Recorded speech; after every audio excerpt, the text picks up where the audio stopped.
പ്രിയപ്പെട്ട ശ്രോതാക്കളെ, ഈ സ്പെഷ്യൽ വീഡിയോയിലേക്ക് നിങ്ങളെ സ്വാഗതം ചെയ്യുകയാണ്. ഈ വീഡിയോയ്ക്ക് ഒരു പ്രത്യേക ലക്ഷ്യമുണ്ട്.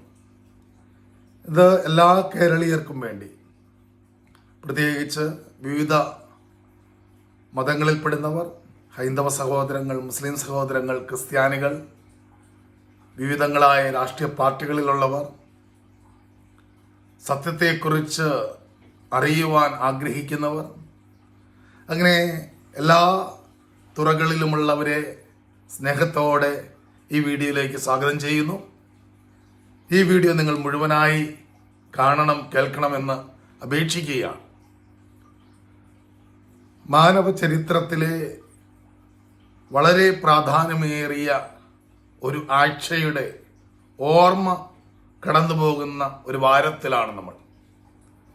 ക്രൈസ്തവ ലോകം ഈ ആഴ്ചയെ വലിയ ആഴ്ച, ഹോളി വീക്ക്, പീഡാനുഭവ വാരം പ്രകാരമൊക്കെ വിശേഷിപ്പിച്ചുകൊണ്ട് വളരെ ആദരവോടെ, വളരെ ഭക്തിയോടെ ആഘോഷിക്കുന്ന വിവിധങ്ങളായ ആചാര അനുഷ്ഠാനങ്ങളിലൂടെ കടന്നു പോകുന്ന ഒരു പ്രത്യേക ആഴ്ചയാണ്. എന്നാൽ ഈ ആഴ്ച ക്രൈസ്തവർക്ക് മാത്രമുള്ളതാണോ എന്നുള്ളതാണ് ചോദ്യം. ചരിത്രത്തിലെ ഒരേ ഒരു വെള്ളി, ആ വെള്ളിയാഴ്ചയെ ഗുഡ് ഫ്രൈഡേ എന്ന് നാമകരണം ചെയ്തിട്ടുണ്ടെങ്കിൽ, അപ്രകാരം ഒരു ഗുഡ് ഫ്രൈഡേ ഉണ്ടെങ്കിൽ, മാനവ ചരിത്രത്തിൽ എന്തുകൊണ്ട് ഒരേ ഒരു വെള്ളി അതൊരു ദുഃഖവെള്ളിയായി, അല്ല ഗുഡ് ഫ്രൈഡേ ആയി, ദുഃഖവെള്ളി എന്നുള്ളത് തെറ്റാണ്, ഗുഡ് ഫ്രൈഡേ ആയി, നല്ല വെള്ളിയായി എന്തുകൊണ്ട് മാറി എന്ന് അറിയേണ്ടത് എല്ലാ മനുഷ്യരുടെയും അവകാശമാണ്. അതല്ലെങ്കിൽ അതെല്ലാ മനുഷ്യർക്കും ഉള്ളതാണ് എന്ന് പറയുവാനാണ് ഈ വീഡിയോയിലൂടെ ആഗ്രഹിക്കുക. മനുഷ്യന്റെ വലിയ ചോദ്യങ്ങളുണ്ട്. പാപം, മരണം, പിശാച്, തകർച്ച, യുദ്ധങ്ങൾ, കഷ്ടതകൾ, നിസ്സഹായതകൾ, ഭയങ്ങൾ, ഇതൊക്കെ എന്തുകൊണ്ട്? ഉച്ചനീചത്വങ്ങൾ എന്തുകൊണ്ട്? ഇപ്രകാരം മനുഷ്യനെ നിരന്തരം അസ്വസ്ഥപ്പെടുത്തുന്ന, മനുഷ്യൻ ഉത്തരം തേടാൻ പരിശ്രമിക്കുന്ന എല്ലാവിധ ചോദ്യങ്ങൾക്കും ഏറ്റവും മനോഹരമായി ഉത്തരം നൽകാൻ കഴിയുന്ന ഒരു ആഴ്ചയിലൂടെയാണ് നമ്മളെല്ലാവരും കടന്നു പോകുന്നത്. വീണ്ടും ഹൈന്ദവ സഹോദരങ്ങളെ സംബന്ധിച്ചിടത്തോളം അവർ മോക്ഷത്തിൽ വിശ്വസിക്കുന്നുണ്ട്, പരലോകത്തിൽ വിശ്വസിക്കുന്നുണ്ട്, സനാതന ഗുരുശിഷ്യ ബന്ധം, ഇപ്രകാരമുള്ള കാര്യങ്ങളെ ഗൗരവത്തോടെ, വലിയ ആദരവോടെ ശ്രദ്ധിക്കുകയും നോക്കിക്കാണുകയും ചെയ്യുന്ന ഹൈന്ദവ സഹോദരങ്ങളോട് ഈ ആഴ്ചയ്ക്ക് എന്തെങ്കിലും പറയുവാനുണ്ട്. മുസ്ലിം സഹോദരങ്ങളെ കുറിച്ച് ഞാൻ ചിന്തിക്കുന്ന ഇപ്രകാരമാണ്. ഒരിക്കലൊരു മുസ്ലിം സഹോദരനുമായി ഞാൻ സംസാരിച്ചപ്പോൾ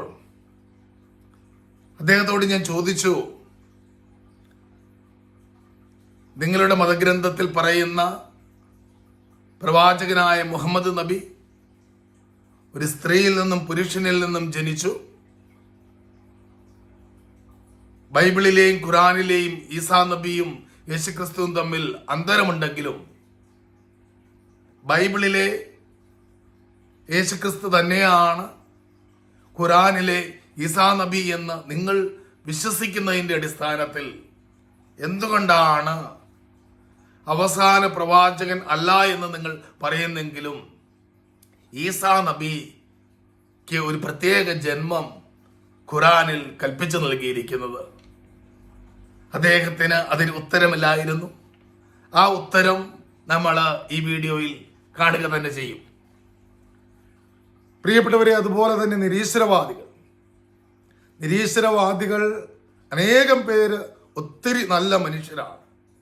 സമൂഹത്തെക്കുറിച്ച് വലിയ കാഴ്ചപ്പാടുള്ളവർ, മനുഷ്യന്റെ നന്മ ആഗ്രഹിക്കുന്നവർ, മനുഷ്യന് നല്ല ജീവിത നിലവാരം ഉണ്ടാകണമെന്ന് ആഗ്രഹിക്കുന്നവർ, അങ്ങനെയുള്ള പലരുടെയും പ്രശ്നം, മതങ്ങളുണ്ടെങ്കിൽ, ദൈവമുണ്ടെങ്കിൽ എന്തുകൊണ്ടാണ് മനുഷ്യൻ സഹിക്കുന്നത്?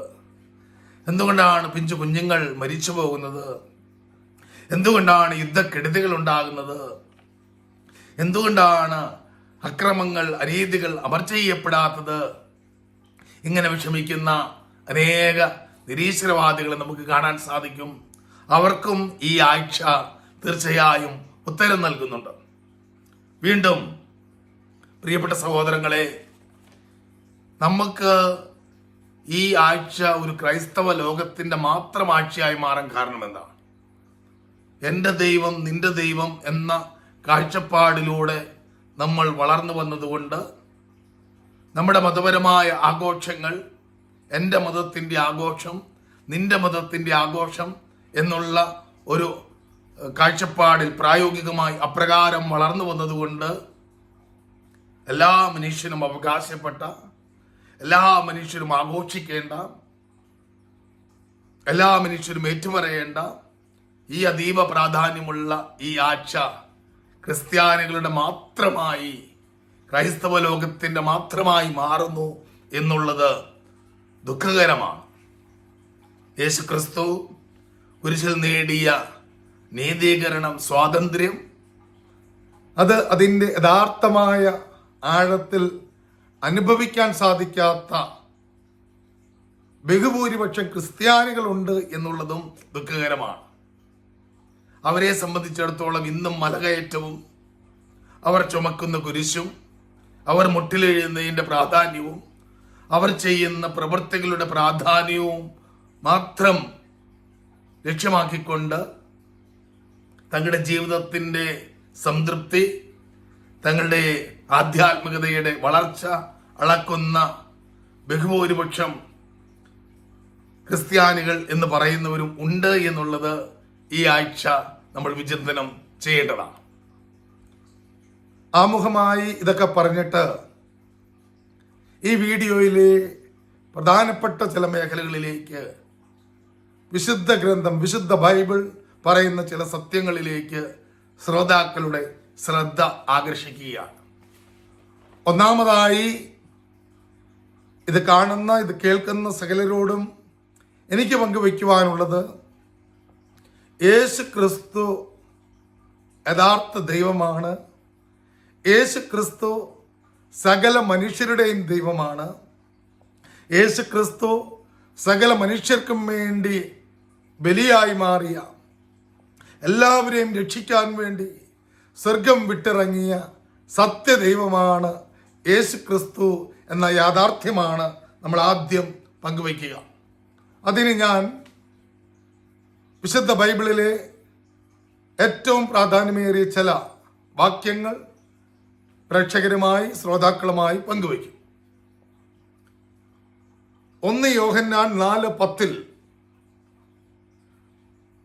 വിശുദ്ധ ബൈബിൾ പഠിപ്പിക്കുന്നത് ഇപ്രകാരമാണ്: നാം ദൈവത്തെ സ്നേഹിച്ചു എന്നതിലല്ല, അവിടുന്ന് നമ്മെ സ്നേഹിക്കുകയും നമ്മുടെ പാപങ്ങൾക്ക് പരിഹാര ബലിയായി സുപുത്രനെ അയക്കുകയും ചെയ്തു എന്നതിലാണ് സ്നേഹം.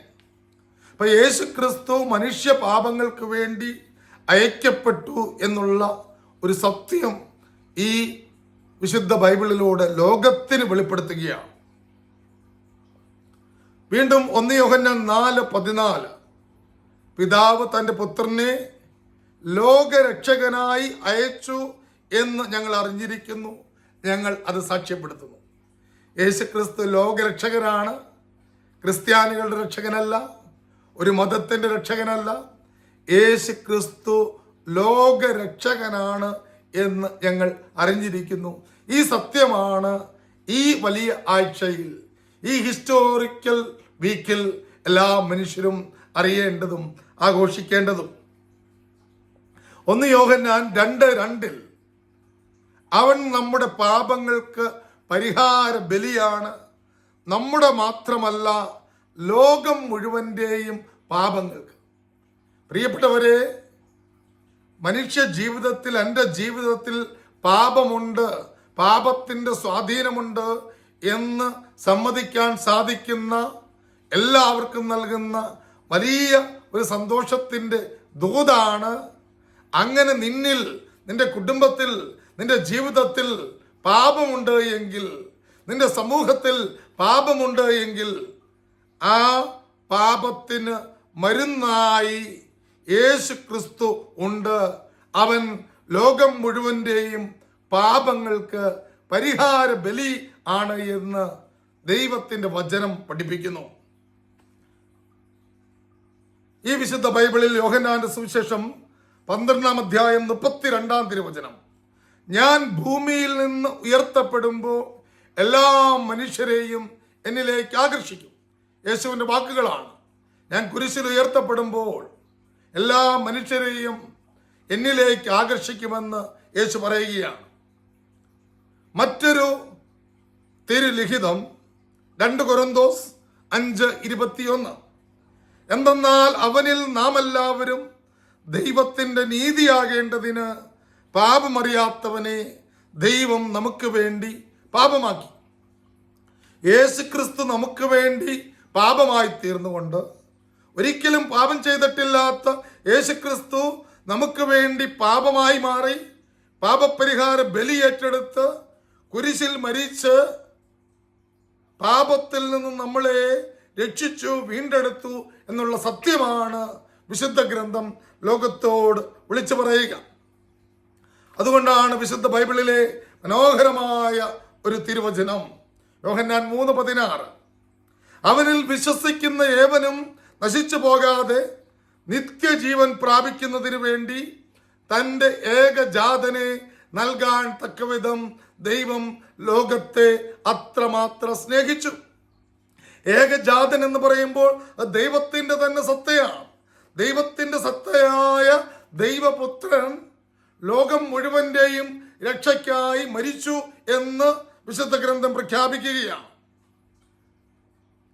അടുത്ത വചനം പറയുകയാണ്, ദൈവം ഈ പുത്രനെ ലോകത്തിലേക്ക് അയച്ചത് ലോകത്തെ ശിക്ഷയ്ക്ക് വിധിക്കാനല്ല, അവൻ വഴി ലോകം രക്ഷപ്രാപിക്കാനാണ്. ലോകം രക്ഷപ്രാപിക്കാനാണ്. വീണ്ടും യേശുക്രിസ്തു സകലർക്കുമുള്ളതാണ് എന്ന് സൂചന നൽകുന്ന മനോഹരമായ ഒരു തിരുവചനമാണ് ലൂക്കാസ് സുവിശേഷം 2:10. ദൂതൻ അവരോട് പറഞ്ഞു, ഭയപ്പെടേണ്ട, ഇതാ സകല ജനത്തിനും വേണ്ടിയുള്ള വലിയ സന്തോഷത്തിൻ്റെ സദ്വാർത്ത. സകല ജനത്തിനും വേണ്ടിയുള്ള സന്തോഷം. ഇത് ഹൈന്ദവർക്ക്, മുസ്ലിങ്ങൾക്ക്, എല്ലാ നാനാ തുറകളിലുള്ള സകല മനുഷ്യർക്കും വേണ്ടിയുള്ള സന്തോഷത്തിന്റെ ദൂതാണ്. എന്താണ് ഈ ദൂത്? 11-ാം വാക്യം പറയുകയാണ്, ദാവീദിന്റെ പട്ടണത്തിൽ നിങ്ങൾക്കായി ഒരു രക്ഷകൻ, കർത്താവായ ക്രിസ്തു ജനിച്ചിരിക്കുന്നു. അപ്പോൾ കർത്താവായ ക്രിസ്തു, യേശു ക്രിസ്തു സകല മനുഷ്യർക്കും ഉള്ളതാണ് എന്നാണ് വിശുദ്ധ ഗ്രന്ഥം പഠിപ്പിക്കുന്നത്. പ്രിയപ്പെട്ടവരെ, മറ്റൊരു വചനം അത് വെളിപാടിന്റെ പുസ്തകത്തിലാണ്. 5-ാം അധ്യായം 9-ാം തിരുവചനം പറയുകയാണ്, അവരൊരു നവ്യഗാനം ആലപിച്ചു. പുസ്തക ചുരുൾ സ്വീകരിക്കാൻ, അതിൻ്റെ മുദ്രകൾ തുറക്കാൻ നീ യേശുക്രിസ്തു യോഗ്യനാണ്. കാരണം നീ വധിക്കപ്പെടുകയും നിന്റെ രക്തം കൊണ്ട് എല്ലാ ഗോത്രത്തിലും ഭാഷയിലും ജനതകളിലും രാജ്യങ്ങളിൽ നിന്നുള്ളവരെ ദൈവത്തിന് വേണ്ടി വിലയ്ക്ക് വാങ്ങുകയും ചെയ്തു. അപ്പോൾ ഈ വേദപുസ്തകം ലോകത്തോട് വിളിച്ചു പറയുന്നത്, പാപിയായ മനുഷ്യൻ, തകർച്ചയുള്ള മനുഷ്യൻ, പിശാചിന്റെ അടിമത്തത്തിലായിരിക്കുന്ന മനുഷ്യൻ, ഈ മനുഷ്യനെ രക്ഷിക്കാൻ ഒരു ലോക രക്ഷകൻ, ഏകരക്ഷകൻ ഈ ഭൂമിയിലേക്ക് കടന്നു വന്നു. അവൻ മനുഷ്യന് വേണ്ടി രക്തം ചിന്തി, അവൻ വധിക്കപ്പെട്ടു, അവൻ തൻ്റെ പൂർണ്ണതയുള്ള രക്തം നൽകി, തൻ്റെ സമർപ്പണം വഴി മനുഷ്യനെ മുഴുവൻ തനിക്ക് വേണ്ടി തൻ്റെ രക്തം കൊടുത്ത് വിലയ്ക്ക് വാങ്ങി സ്വന്തമാക്കി എന്നാണ് ഈ വിശുദ്ധ ബൈബിൾ നമ്മളെ പഠിപ്പിക്കുന്നത്. മത്തായിയുടെ സുവിശേഷം 20-ാം അധ്യായം 28-ാം തിരുവചനം, ശുശ്രൂഷിക്കപ്പെടാനല്ല ശുശ്രൂഷിക്കാനും അനേകരുടെ മോചനദ്രവ്യമായി സ്വജീവൻ കൊടുക്കാനും മനുഷ്യപുത്രൻ വന്നിരിക്കുന്നു. 1 തിമോത്തിയോസ് 2:6, അവൻ എല്ലാവർക്കും വേണ്ടി തന്നെ മോചന മൂല്യമായി നൽകി. അവൻ യഥാകാലം നൽകപ്പെട്ട സാക്ഷ്യമായിരുന്നു. ഗലാത്യ 3:13, ക്രിസ്തു നമ്മെ പ്രതി ശപിക്കപ്പെട്ടവനായി തീർന്നുകൊണ്ട് നിയമത്തിന്റെ ശാപത്തിൽ നിന്ന് നമ്മെ രക്ഷിച്ചു. പ്രിയപ്പെട്ട ശ്രോതാക്കളെ, വിശുദ്ധ ബൈബിൾ അല്ലെങ്കിൽ ഈ വലിയ ആഴ്ച, ഈ പീഡാനുഭവ ഭാരം സകല മനുഷ്യരോടും പറയുന്നത്, നീ പാപിയാണെങ്കിൽ, നീ രക്ഷ ഇല്ലാതെ ഉഴലുന്ന വ്യക്തിയാണ് എങ്കിൽ, നീ നിന്നിൽ തന്നെ ശൂന്യത കാണുന്ന ഒരു വ്യക്തിയാണ് എങ്കിൽ, നിന്നെ സ്നേഹിച്ച് നിന്നെ സ്വന്തമാക്കി നിനക്കെല്ലാം നൽകാൻ സ്വർഗം വിട്ടിറങ്ങി നിന്നെ തേടി വന്ന ഒരു ദൈവമുണ്ട്. ആ ദൈവത്തിന്റെ പേരാണ് യേശുക്രിസ്തു. ആ ദൈവം നിനക്ക് വേണ്ടി സഹിച്ച ദൈവമാണ്. ആ ദൈവം നിനക്ക് വേണ്ടി ക്ലേശങ്ങൾ ഏറ്റെടുത്ത ദൈവമാണ്. ആ ദൈവം നിനക്ക് വേണ്ടി രക്തം ചിന്തിയ ദൈവമാണ്. ആ ദൈവം നിനക്ക് വേണ്ടി കുരിശിൽ മരിച്ച ദൈവമാണ്. ആ ദൈവം നിനക്ക് വേണ്ടി പാപത്തെയും മരണത്തെയും കീഴടക്കി ഉത്ഥാനം ചെയ്ത ദൈവമാണ്. ആ ദൈവം നിന്റെ കൂടെ വസിക്കാൻ, നിന്റെ കൂടെ നടക്കാൻ ആഗ്രഹിക്കുന്ന ദൈവമാണ്. ഇതാണ് ലോകത്തിന് മുഴുവൻ നൽകുന്ന വലിയ സന്തോഷം. ഇതുകൊണ്ടാണ് ഈ വെള്ളിയാഴ്ച ഒരു നല്ല വെള്ളിയാഴ്ചയായി, ഒരു ഗുഡ് ഫ്രൈഡേ ആയി മാനവ കുലത്തിലെ സകല മനുഷ്യർക്കും രൂപാന്തരപ്പെട്ട് വാർത്തയായി, നല്ല ദൂതായി മാറുന്നതിൻ്റെ അടിസ്ഥാനപരമായ കാരണം. ഹൈന്ദവ സഹോദരങ്ങളോട് ഒന്ന് രണ്ട് കാര്യങ്ങൾ കൂടി ഞാൻ പറഞ്ഞുകൊള്ളട്ടെ. ഹൈന്ദവ സഹോദരങ്ങൾ, ഞാൻ പറഞ്ഞതുപോലെ നിങ്ങൾക്ക് മോക്ഷം വേണം, അതല്ലെങ്കിൽ യഥാർത്ഥ ഗുരുവിനെ കണ്ടെത്തണം എന്നൊക്കെ ആഗ്രഹിക്കുന്നവരാണ്. വിശുദ്ധ ബൈബിൾ പറയുന്ന ഒരു കാര്യമുണ്ട്. ആകാശത്തിന് കീഴെ മനുഷ്യരുടെ ഇടയിൽ രക്ഷയ്ക്ക് വേണ്ടി നൽകപ്പെട്ട ഒരേ ഒരു നാമം യേശുവിന്റെ നാമമാണ്. ആ യേശു യോഹന്നാൻ 14:6 പറയുകയാണ്, വഴിയും സത്യവും ജീവനും ഞാനാണ്, എന്നിലൂടെ അല്ലാതെ ആർക്കും സ്വർഗത്തിലേക്ക് പ്രവേശിക്കുക സാധ്യമല്ല. തമസോമ ജ്യോതിർഗമയ, അസതോമ സദ്ഗമയ, മൃത്യോമ അമൃതംഗമയ. ഭാരതത്തിന്റെ പ്രാർത്ഥനയ്ക്ക് ഉത്തരം നൽകുന്ന സത്യദൈവം യേശുക്രിസ്തുവാണ്. യേശു പറയുന്നു, ഞാനാണ് ലോകത്തിന്റെ പ്രകാശം, ഞാനാണ് പുനരുത്ഥാനം, ഞാനാണ് യഥാർത്ഥ വഴി. എന്നെ അനുഗമിച്ചാൽ അന്ധകാരമില്ല, എന്നെ സ്വീകരിച്ചാൽ മരണമില്ല. ഞാൻ നിനക്ക് നിത്യജീവൻ, നിത്യമോക്ഷം നൽകുന്ന യഥാർത്ഥ ദൈവമാണ്. യോഹന്നാൻ 11:25 യേശു പറയുകയാണ്, ഞാനാണ് പുനരുത്ഥാനവും ജീവനും, എന്നിൽ വിശ്വസിക്കുന്നവൻ മരിച്ചാലും ജീവിക്കും. യോഹന്നാന്റെ സുവിശേഷം 10:30 യേശു പറയുകയാണ്, ഞാനും പിതാവും ഒന്നാണ്. യേശു പറയുകയാണ്, ഞാൻ തന്നെയാണ് ദൈവം, ഞാൻ നിത്യജീവൻ നൽകുന്ന ദൈവമാണ്, ഞാൻ യഥാർത്ഥ പ്രകാശം നൽകുന്ന ദൈവമാണ്, ഞാൻ യഥാർത്ഥ ഗുരുവാണ്, ശുശ്രൂഷിക്കുന്ന ഗുരു, സ്നേഹിക്കുന്ന ഗുരു, സഹിക്കുന്ന ഗുരു, നിനക്ക് വേണ്ടി മരിക്കുന്ന ഗുരു, നിന്റെ കാൽപാദങ്ങൾ കഴുകുന്ന ഗുരു, നിനക്ക് വേണ്ടി രക്തം ചിന്തുന്ന ഗുരു, നിനക്ക് വേണ്ടി തന്നെ സമ്പൂർണമായി ദാനമായി നൽകുന്ന യഥാർത്ഥ ഗുരു, യഥാർത്ഥ പ്രകാശം ഞാനാണ്.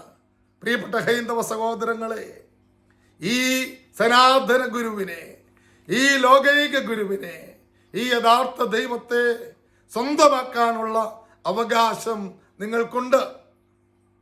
മുസ്ലിം സഹോദരങ്ങളുടെ കാര്യം ഞാൻ പറഞ്ഞു. ഒരു സഹോദരനുമായിട്ടുള്ള സംഭാഷണം ഞാൻ പറഞ്ഞു. അദ്ദേഹത്തോട് ഞാൻ ചോദിച്ചു, എന്തുകൊണ്ടാണ് നിങ്ങളുടെ മതഗ്രന്ഥത്തിലെ ഈസാ നബി പ്രത്യേകമായി ജനിക്കുന്നത്? അതിന് വിശുദ്ധ ഗ്രന്ഥത്തിന്റെ അടിസ്ഥാനത്തിൽ ഒരു കാരണമുണ്ട്. കാരണം അവൻ സത്യദൈവമാണ്, അവൻ ദൈവം തന്നെയാണ്. അവന്റെ രക്തത്തിൽ അശുദ്ധിയില്ല, അവന്റെ രക്തം യഥാർത്ഥമായ ശുദ്ധിയുള്ള രക്തമാണ്, ജീവനുള്ള രക്തമാണ്. വിശുദ്ധ ഗ്രന്ഥം വായിക്കുമ്പോൾ, പഠിക്കുമ്പോൾ എല്ലാ മനുഷ്യർക്കും മനസ്സിലാകും. പീലാത്തോസ് എന്ന് പറയുന്ന ന്യായാധിപൻ പറയുകയാണ്, ഇത് നീതിമാന്റെ രക്തമാണ്. യേശുവിനെ ഒറ്റിക്കൊടുത്ത യൂദാസ് പറയുകയാണ്, ഇത് നിഷ്കളങ്ക രക്തമാണ്. യേശുക്രിസ്തു തന്നെ ഏറ്റുപറയുകയാണ്, ഇത് പുതിയ ഉടമ്പടിയുടെ രക്തമാണ്. ഇത് ജീവനും സൗഖ്യവും നൽകുന്ന രക്തമാണ്. വിശുദ്ധ ബൈബിളിൽ യോഹന്നാന്റെ ലേഖനത്തിൽ വചനം പഠിപ്പിക്കുകയാണ്, അവന്റെ പുത്രനായ യേശുവിന്റെ രക്തം സകല പാപങ്ങളിൽ നിന്നും നമ്മെ ശുദ്ധീകരിക്കുന്നു. പ്രിയപ്പെട്ട മുസ്ലിം സഹോദരങ്ങളെ, നിങ്ങളുടെ ഗ്രന്ഥത്തിൽ നിങ്ങൾ വിശ്വസിക്കുന്ന ഈസാ നബിക്ക് ഒരു പ്രത്യേക ജന്മം ഉണ്ട് എങ്കിൽ അത് അവൻ ദൈവമായതുകൊണ്ടാണ്. ആ ദൈവം കുരിശിൽ മരിച്ച ദൈവമാണ്. ആ ദൈവം കുരിശിൽ മരിച്ചത്, രക്തം ചിന്തിയത്, അവന്റെ നീതിയുള്ള രക്തത്തിന് നിന്നെ നീതീകരിക്കാൻ സാധിക്കും. നമ്മൾ മറ്റ് സ്ഥലങ്ങളിലേക്ക് പോകേണ്ട കാര്യമില്ല. മലയാറ്റൂർ മലയിലേക്കോ ശബരിമലയിലേക്കോ മക്കയിലേക്കോ മറ്റ് ആരാധന സ്ഥലങ്ങളിലേക്കോ ഒന്നും പോകേണ്ട കാര്യമില്ല. ദൈവമായ ക്രിസ്തു തൻ്റെ രക്തത്തിലൂടെ, തൻ്റെ നീതിയുള്ള, തൻ്റെ നിഷ്കളങ്കതയുള്ള, തൻ്റെ പരിശുദ്ധ രക്തത്തിലൂടെ മാനവകുലത്തിലെ സകല മനുഷ്യരുടെയും പാപങ്ങൾ കഴുകാനും അവരെ ശുദ്ധീകരിക്കുവാനും ശക്തിയുള്ള, യോഗ്യതയുള്ള, അധികാരമുള്ള ദൈവമാണ്. ഇനി നമ്മുടെ നിരീശ്വര സുഹൃത്തുക്കളോട് ഞാൻ ഒന്ന് രണ്ട് കാര്യങ്ങൾ പങ്കുവയ്ക്കുവാനായിട്ട് ആഗ്രഹിക്കുകയാണ്. കാരണം വിശുദ്ധ ബൈബിൾ നൽകുന്ന ദൈവം എന്ന് പറയുന്നത് അധികാരത്തിൻ്റെയും അല്ലെങ്കിൽ സമഗ്ര ആധിപത്യത്തിൻ്റെയും മാത്രം ഉള്ള ഒരു ദൈവമല്ല. തീർച്ചയായും അത്ഭുതങ്ങൾ പ്രവർത്തിക്കുന്ന ദൈവമാണ്, അടയാളങ്ങൾ പ്രവർത്തിക്കുന്ന ദൈവമാണ്. അത് മനുഷ്യന് വേണ്ടിയാണ്.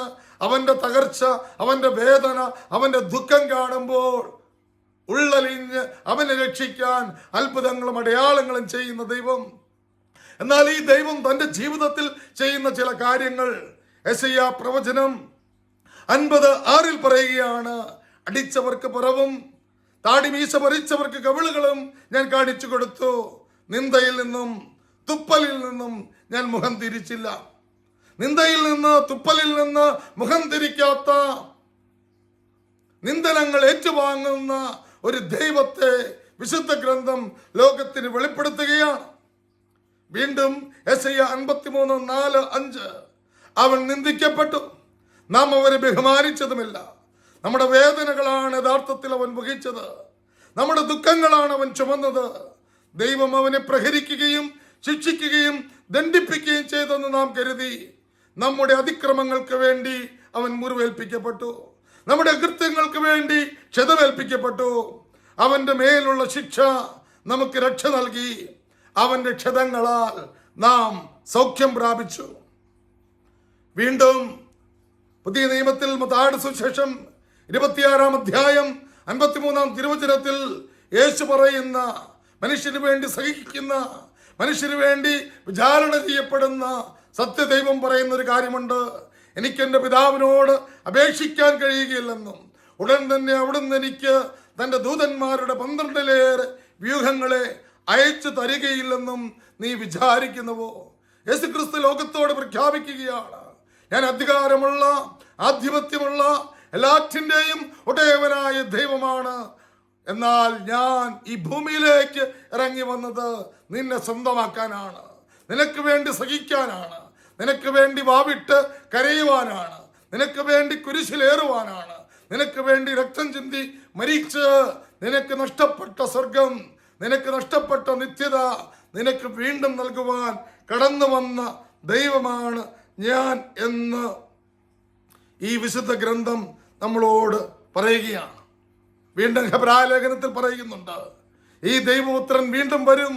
അത് മനുഷ്യന്റെ രക്ഷയ്ക്ക് വേണ്ടിയിട്ടല്ല, തന്നെ ആകാംക്ഷാപൂർവം കാത്തിരിക്കുന്നവരുടെ നിത്യ സന്തോഷത്തിന് വേണ്ടി യേശു ക്രിസ്തു വീണ്ടും വരുമെന്ന് വിശുദ്ധ ബൈബിൾ പഠിപ്പിക്കുമ്പോൾ, പ്രിയപ്പെട്ടവരെ, നമ്മുടെ ബുദ്ധി, നമ്മുടെ യുക്തി എല്ലാം അതിൽ തന്നെ അപ്രത്യക്ഷമാകുകയാണ്. നിരീശ്വരവാദികളോട് ഒരു വാക്കുകൂടി, ഒരമ്മയുടെ ഉദരത്തിൽ 2 കുഞ്ഞുങ്ങൾ കിടക്കുകയാണ്. ഒരു കുഞ്ഞിന് ആ ഗർഭപാത്രത്തിലെ അനുഭവങ്ങൾ മാത്രമേ ഉള്ളൂ. അവിടുത്തെ ഇരുട്ട്, അവിടുത്തെ പൊക്കിൾക്കൊടി, അവിടുത്തെ ലോകത്തെക്കുറിച്ച് പറയുമ്പോൾ മറ്റൊരു കുഞ്ഞ് പറയുകയാണ്, ഇതിനപ്പുറം ഒരു ലോകമുണ്ടെങ്കിലോ, ഈ പൊക്കിൾക്കൊടിയുമായി ബന്ധം വിച്ഛേദിക്കപ്പെട്ടിട്ടുള്ള ഒരു ലോകമുണ്ടെങ്കിലോ, കുറെ കൂടെ പ്രകാശമുള്ള ഒരു ലോകമുണ്ടെങ്കിലോ ഇന്നിങ്ങനെ അവരുടെ സംസാരം നീളുകയാണ്. പക്ഷേ ഗർഭപാത്രത്തിനുള്ളിൽ കിടക്കുന്ന വ്യക്തിയുടെ അനുഭവം യാഥാർത്ഥ്യമാണ്. പക്ഷെ അത് മാത്രമേ ആ വ്യക്തിക്ക് മനസ്സിലാക്കാൻ സാധിക്കുന്നുള്ളൂ. സയൻസിന്റെ പുറകെ, ശാസ്ത്രീയ കണ്ടുപിടുത്തങ്ങളുടെ പിന്നാലെ പരക്കം പായുന്ന ആധുനിക മനുഷ്യൻ, അതിൽ തന്നെ തെറ്റല്ല. പക്ഷെ അവൻ കാണുന്ന ലോകം ചെറുതാണ്. എന്നാൽ യേശുക്രിസ്തു ലോകത്തോട് വിളിച്ചു പറയുന്ന സത്യം, ഉത്ഥാനം ചെയ്ത ക്രിസ്തു എല്ലാവർക്കും സമാധാനം ആശംസിച്ചുകൊണ്ട് നൽകുന്ന യഥാർത്ഥ സന്ദേശം, ഉത്ഥിതനായ എനിക്ക് യഥാർത്ഥമായ സമാധാനം നിന്റെ ജീവിതത്തിൽ നൽകാൻ സാധിക്കും. എന്നെ അനുഗമിക്കുന്നവൻ, എന്നിൽ വിശ്വസിക്കുന്നവന്റെ ജീവിതം എന്ന് പറയുന്നത് മറ്റുള്ളവർക്ക് വേണ്ടി ത്യജിക്കപ്പെടുന്ന, കൊടുക്കപ്പെടുന്ന ജീവിതമായിരിക്കണം. ലക്ഷക്കണക്കിന് വ്യക്തികളെ നമുക്ക് കാണാൻ സാധിക്കും. മദർ തെരേസ, ഫ്രാൻസിസ് അസീസി, അല്ലെങ്കിൽ സെന്റ് അഗസ്റ്റിൻ പോലുള്ളവരുടെ ജീവിതങ്ങൾ.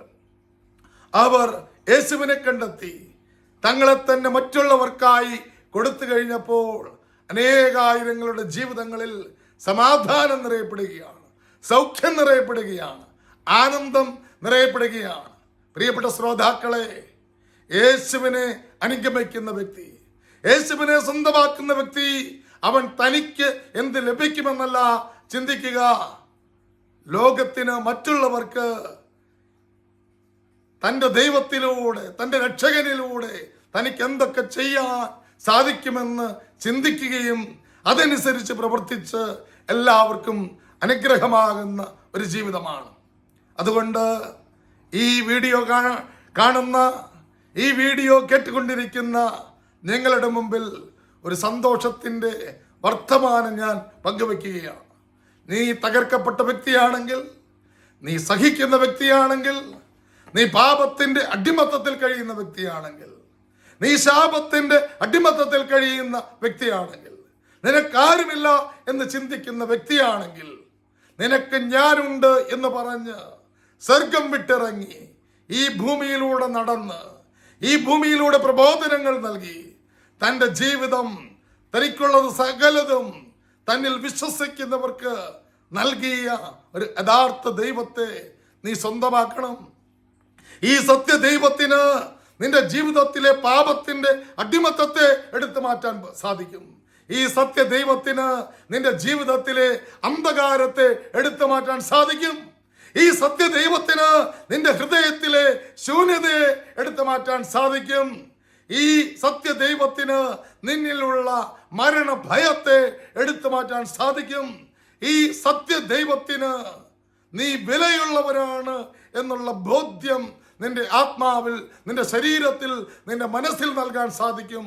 ഈ സത്യദൈവം നിന്റെ കൂടെ നടക്കുകയും നിന്നെ അത്ഭുതകരമായ ഒരു വ്യക്തിയാക്കി രൂപാന്തരപ്പെടുത്തുകയും ചെയ്യും.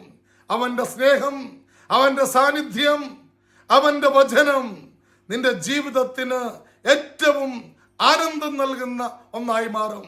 അതേ പ്രിയപ്പെട്ടവരെ, ഈ വലിയ ആഴ്ച ഇത് സകല മനുഷ്യർക്കുമുള്ളതാണ്, സകല മതസ്ഥർക്കുമുള്ളതാണ്.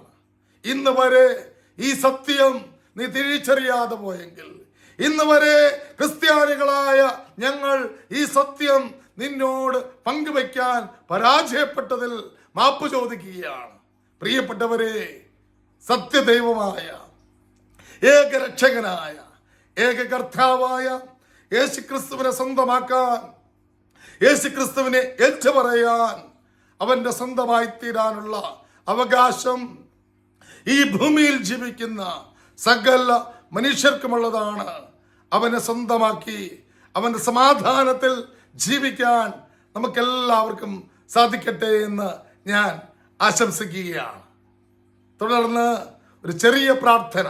ഈ പ്രാർത്ഥന നിങ്ങൾ സ്വീകരിക്കുന്നെങ്കിൽ അത് തീർച്ചയായും നിങ്ങൾക്ക് അനുഗ്രഹത്തിന് കാരണമായി മാറും. ഏക കർത്താവും ഏകരക്ഷകനുമായ യേശുക്രിസ്തുവിന്റെ നാമത്തിൽ ഞാൻ പ്രാർത്ഥിക്കുകയാണ്. യേശുവേ, ഈ എപ്പിസോഡ്, ഈ വീഡിയോ കാണുന്ന ഓരോ വ്യക്തിയെയും അങ്ങ് അനുഗ്രഹിക്കണമേ. മനുഷ്യ ജീവിതത്തിലെ ചോദ്യങ്ങൾ, നിസ്സഹായതകൾ, ലോകത്തിലുള്ള ക്ലേശങ്ങൾ, യുദ്ധങ്ങൾ, കെടുതികൾ, അസ്വസ്ഥതകൾ, അസമാധാനങ്ങൾ, പരസ്പരമുള്ള വൈര്യങ്ങൾ, ഇവയുടെ നടുവിൽ നട്ടം തിരിയുന്ന അനേകരുടെ മുമ്പിൽ സ്വർഗത്തിന്റെ യഥാർത്ഥ ചിത്രം നൽകുന്ന, സ്വർഗത്തിന്റെ യഥാർത്ഥ കാഴ്ചപ്പാട് ഞങ്ങൾക്കായി വെളിപ്പെടുത്തി നൽകുന്ന യേശുവേ, നിന്നെ ഞങ്ങൾ ആരാധിക്കുന്നു, ഏറ്റുപറയുന്നു. പ്രിയപ്പെട്ടവരെ, നീ ഒരു പാപിയാണെന്ന് അംഗീകരിക്കുന്നുവെങ്കിൽ, നിനക്കൊരു രക്ഷകനെ വേണമെന്ന് നീ തിരിച്ചറിയുന്നെങ്കിൽ, നിന്റെ ഉള്ളിൽ പ്രാർത്ഥിക്കുക, കർത്താവായ യേശുവേ, ഞാൻ പാപിയാണ്, ബലഹീനനാണ്, ഈ ലോകത്തിന്റെ ആകർഷണങ്ങളിൽപ്പെട്ട് നട്ടം തിരിയുന്നവനാണ്, സമാധാനം നഷ്ടപ്പെട്ടവനാണ്. മാനവകുലത്തിനു വേണ്ടി കുരിശിൽ മരിച്ച യേശുക്രിസ്തുവേ, നിന്റെ പരിശുദ്ധ രക്തം കൊണ്ട് എന്നെ കഴുകണമേ. നിന്റെ തിരുരക്തത്തിന്റെ വിലയാൽ എന്നെ സ്വന്തമാക്കണമേ. നീ നൽകുന്ന സമാധാനവും നീ നൽകുന്ന സൗഖ്യവും അനുഭവിക്കുവാൻ, ഏറ്റുപറയുവാൻ എന്നെ അനുഗ്രഹിക്കണമേ. പ്രിയപ്പെട്ടവരെ, ഈ ചെറിയ വീഡിയോ നിങ്ങൾക്ക് ഉപകാരപ്രദമായെങ്കിൽ നിങ്ങൾ ഇത് മറ്റുള്ളവരുമായി പങ്കുവയ്ക്കണം. പ്രത്യേകിച്ച് എല്ലാ മത സാഹചര്യങ്ങളിൽപ്പെട്ടവരും വിവിധ അവസ്ഥകളിൽ വളർന്നു വന്നവരുമായ എല്ലാവർക്കും ഈ വീഡിയോ പങ്കുവെച്ച് യേശുക്രിസ്തു എന്ന് പറയുന്ന സത്യദൈവം ലോകത്തിന് നൽകുന്ന യഥാർത്ഥ വിമോചനവും യഥാർത്ഥ സൗഖ്യവും സന്തോഷവും സമാധാനവും അനുഭവിക്കുവാൻ അനേകായിരങ്ങൾക്ക് ഇടവരട്ടെ എന്ന് സ്നേഹത്തോടെ പ്രാർത്ഥിക്കുന്നു.